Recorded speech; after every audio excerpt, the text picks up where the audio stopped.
ladies and gentlemen, welcome to another episode of Detox Car Talks Part 15. Alrighty, coming to you live from in between San Francisco and Los Angeles. I'm making this beautiful drive here. I want to talk about health and healing and why it is so critical for you as an individual and critical for humanity as a whole, okay? And just really critical for success.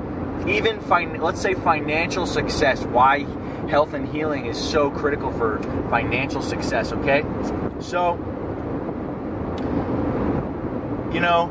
have you ever noticed that most people you know, maybe even yourself, operate, and myself for pretty much my whole lifetime, aside from recent, their homeostasis is in this middle place where it's not like they're miserable and depressed and suicidal, but they're not super happy and joyful either. They're kind of in this middle place, a little below middle, I would say, of kind of just feeling kind of shitty, lonely, and kind of like their inner chatter is not so friendly. They're really not their own best friend. They're kind of just really hard on themselves and kind of shitty to themselves, and they just kind of, that's kind of their homeostasis. It's just a general aura of unhappiness and anxiety and unrest. And then there's these things that happen to them in their life that will take them either up or down.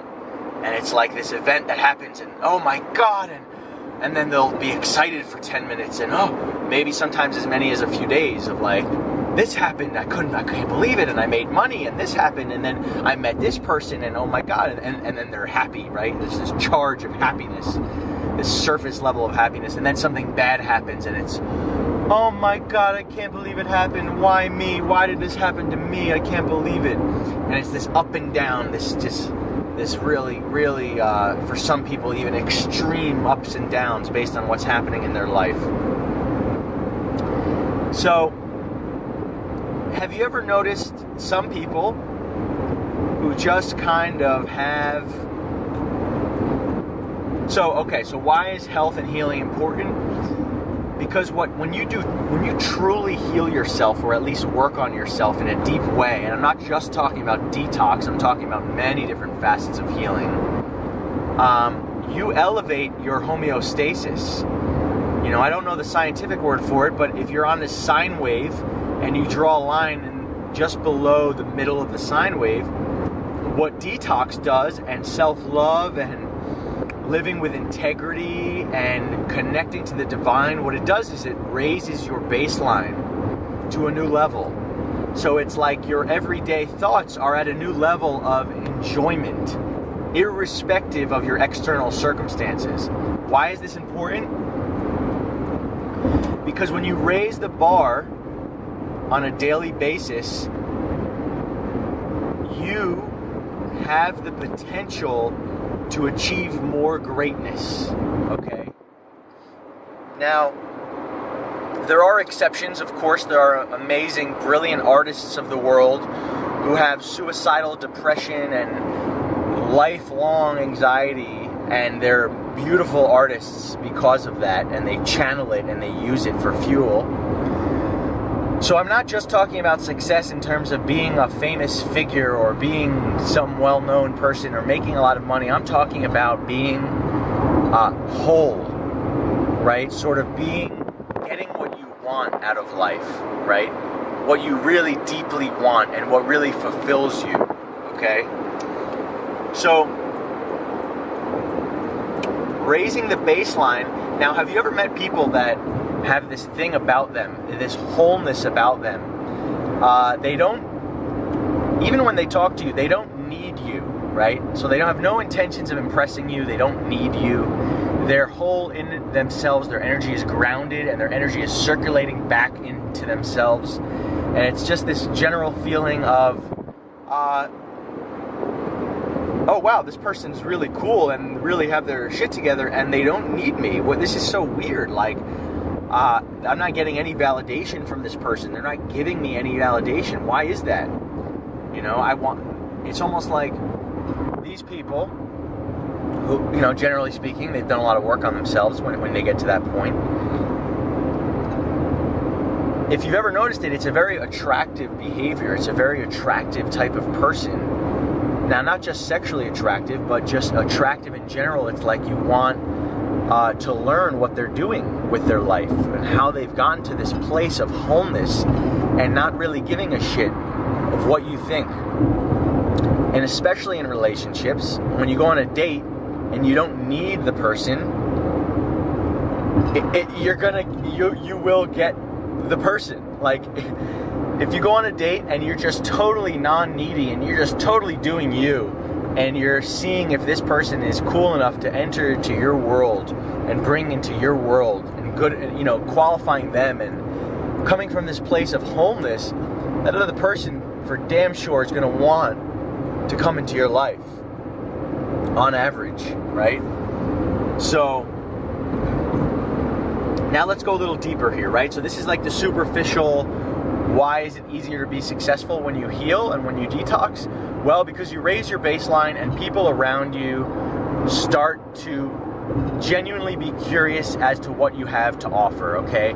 And the reason it works in every single field, it doesn't matter if you're a health coach or if you're a salesman, the reason feeling good and happy makes you richer is because when you feel good and happy, people love being around you. Like, people want to hang out around you and they feel good. There's something inside of them that tingles and they just want to hang out around you. And the money and like whatever you're selling or whatever, you know, that's like an after effect. It's like, you know, that's the after effect. The toughest part of, you know, of truly being successful is just really having people genuinely being enjoying your presence around. That's the baseline, the foundation for all of success, in my opinion. If people like what you have going on in your body, in your vessel of consciousness, in your mind, in your thoughts, if they like that, it's like, then the relationship is created and everything else is secondary, right? So I'm a little scattered here, but anyway, let me get to my point here. My main point in talking is like, look, we detox and we heal our bodies and we heal ourselves because it is changing the world, okay? When you heal yourself and you start operating from a paradigm of wholeness and love, you literally make a ripple effect for the rest of the world. You change humanity by changing yourself. Because people want to learn about what you are doing in life when you are happy.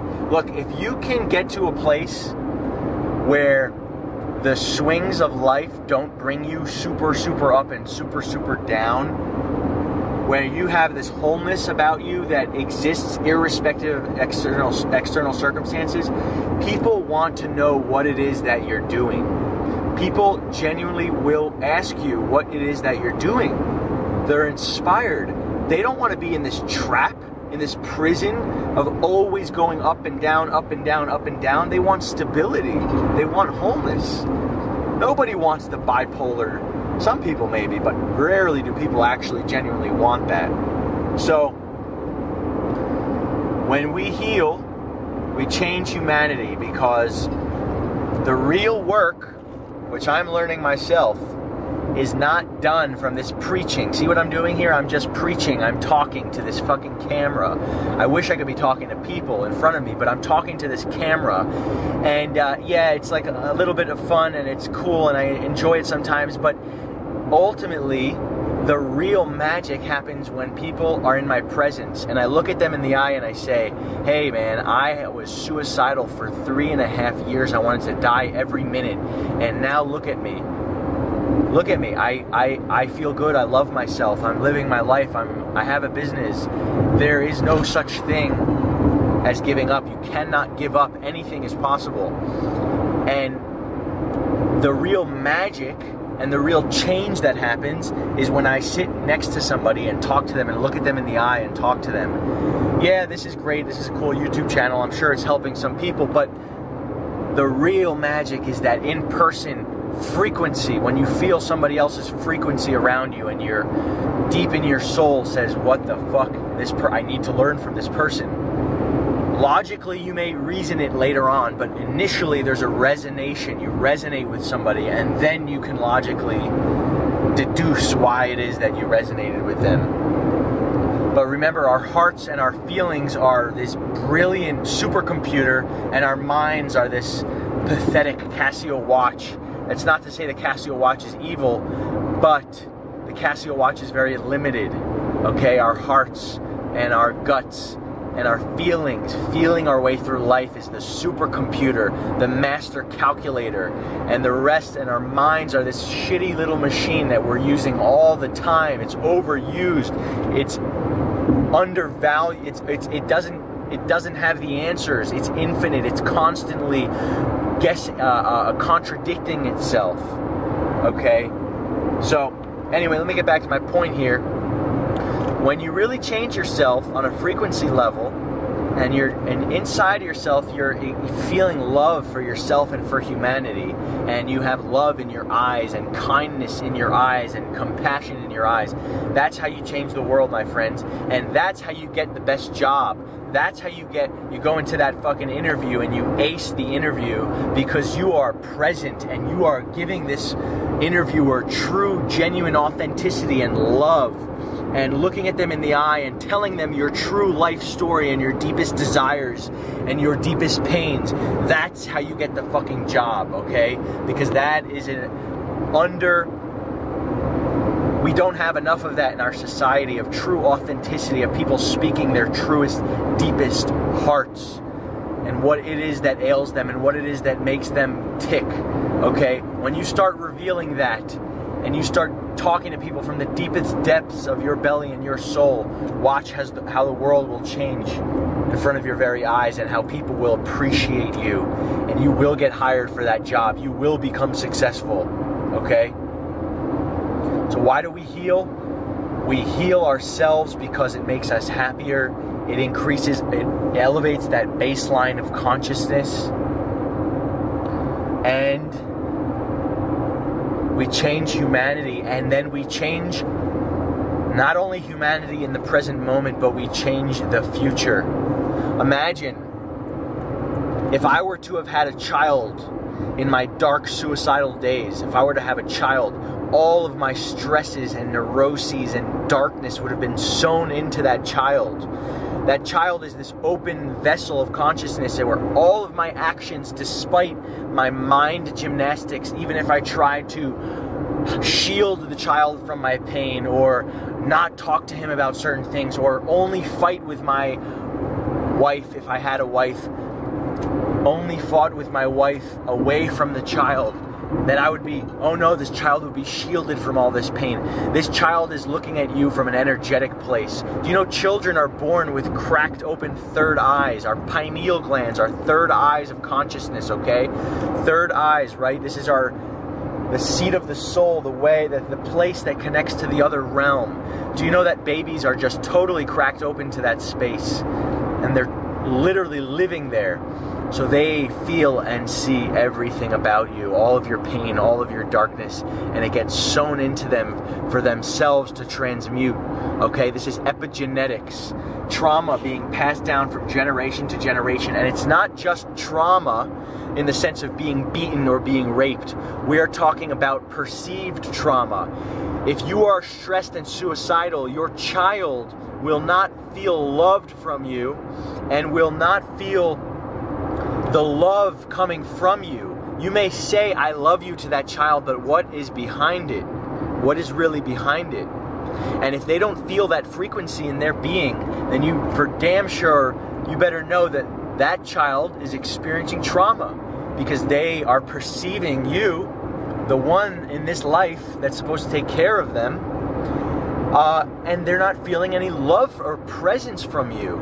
That's fucking traumatic. So you're not beating them, but that doesn't matter, because they're feeling everything like the way that animals feel. Okay, animals feel their way through life. Okay, so By changing yourself, you change humanity and you change the future, because now you can be present for your child, and your child doesn't have to embark on the same journey that I did, right? This crippling, debilitating journey, which is beautiful nonetheless, but your child can have it easier and be given this baseline of consciousness way higher than yourself if you do the work yourself. And this is this is epigenetics, right? DNA is very limited. Genetics and science and DNA is very, very limited. We say that things are genetic, and that if our parents have it, we have a higher chance of having it. Yes, that may be true. However, it is all changeable and transmutable, and we can transform all of it. And even if we're given a rough childhood, that is our ticket to our ticket to our greatest gifts, right? So I'm not saying that the person who has had a rough childhood is fucked and that they're, I'm saying that it takes the whole spectrum of people to change the world. It takes people with really rough childhoods who transform it and transmute it to be able to help others who had a shitty childhood. But that's not to say that you don't want to give your child the easiest go at it, right? It's like you want to give them the easiest go at having a really happy, joyful life. So by changing yourself and detoxing the toxins and the limiting beliefs and creating love in your being and joy in your being, you then pass this down to your child. And your child has blueprints for a happy life. And sure, they'll be different. And sure, they'll make changes. And sure, they'll have pain. But they won't have this uphill climb like is happening in current society. Autism right now is on an exponential increase. Exponential, okay? Hugely related to heavy metals, in my opinion. So, my point here is when you change yourself and you truly start feeling love in your being with whatever it takes, whether you go to the Amazon jungles and drink ayahuasca, whether you detoxify your body, which in my opinion is the fastest route to get there,